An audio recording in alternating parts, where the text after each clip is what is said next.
से जाने के बाद मिला है केमिकल वेपन। साथ ही आपको ये भी बता दें कि बताया जा रहा है कि केमिकल वेपन मिलने का दावा खुद मेयर की ओर से किया गया है। कई शहरों में केमिकल अटैक करना चाहता है रूस, ये मेयर का दावा है। तो यूक्रेन के अलग अलग शहरों में केमिकल वेपन का इस्तेमाल भी रूस की ओर से किया जा सकता है। अब इस बात की भी आशंका बढ़ गई है।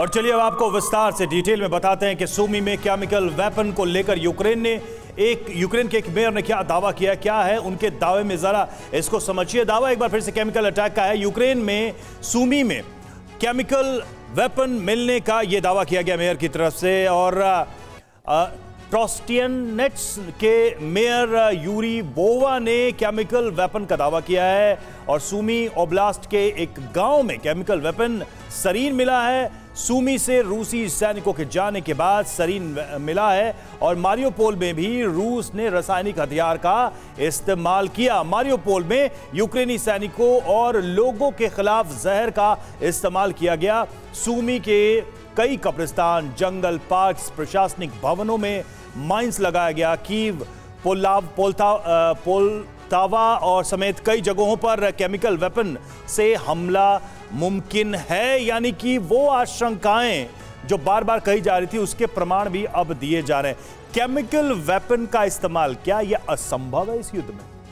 नहीं, वेरी मच पॉसिबल है। देखिए, chemical weapon non nuclear weapon है और केमिकल वेपन का पहले भी इस्तेमाल के लिए खार्किव और दूसरे क्षेत्र में करने की कोशिश की। और मुझे लगता है कि रूस न्यूक्लियर बम जो 19 तारीख का अल्टीमेटम दे रहे हैं, मुझे नहीं लगता कि न्यूक्लियर बम पे डायरेक्टली जाएंगे, पहले केमिकल वेपन्स यूज़ करेंगे। अभी जो आर्टिलरी वॉरफेयर और जो साइकोलॉजिकल वॉरफेयर जो चल रहा है वो चल रहा है, लेकिन मुझे लगता है अगर नेक्स्ट स्टेप होगा तो केमिकल वेपन, और इससे रूल आउट नहीं किया जा सकता जिस तरीके के संकेत मिल रहे हैं। एक बड़ी खबर अंकिता के पास है।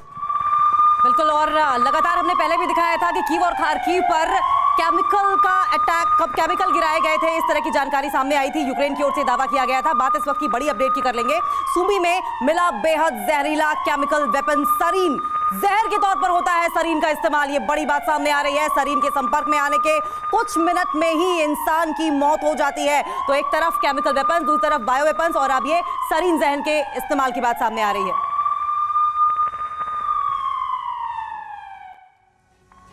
और अब आपको बताते हैं कि सरीन कैसे केमिकल वेपन है और यह कितना घातक है, और इसका इस्तेमाल करने की बात कही जा रही है। सूमी में सरीन से हमला किया गया है, यह आरोप लगाया गया है। सूमी में केमिकल वेपन सरीन से अटैक हुआ है और सरीन का इस्तेमाल जहर के तौर पर किया जाता है। रंगहीन, गंधहीन और अत्यधिक जहरीला केमिकल इसको माना जाता है। इसका उपयोग जहरीले लड़ाकू एजेंट के रूप में किया जाता है और सांस और स्किन के जरिए यह शरीर में प्रवेश कर जाता है और शरीर में जाते ही 10 सेकंड में इसके लक्षण का पता लग जाता है। इसके संपर्क में आने के कुछ मिनट में ही जिस पर यह इस्तेमाल हुआ है उसकी मौत हो जाती है।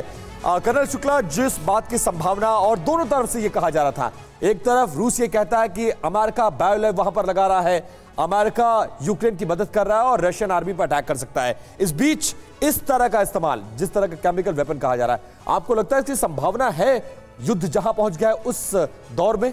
देखिए, संभावना से तो इनकार नहीं किया जा सकता। और जहाँ तक ये केमिकल सरीन एरोसोल की बात, ये एरोसोल होता है जो हवा में फैल जाता है और ऑक्सीजन लेने की कैपेसिटी इंसान की बंद हो जाती है और वो मर जाता है, क्योंकि दिमाग को ऑक्सीजन चाहिए और लंग्स ऑक्सीजन लेता नहीं है। तो कुछ सेकंड में, मिनट नहीं सेकंड में मरता है इंसान इसके।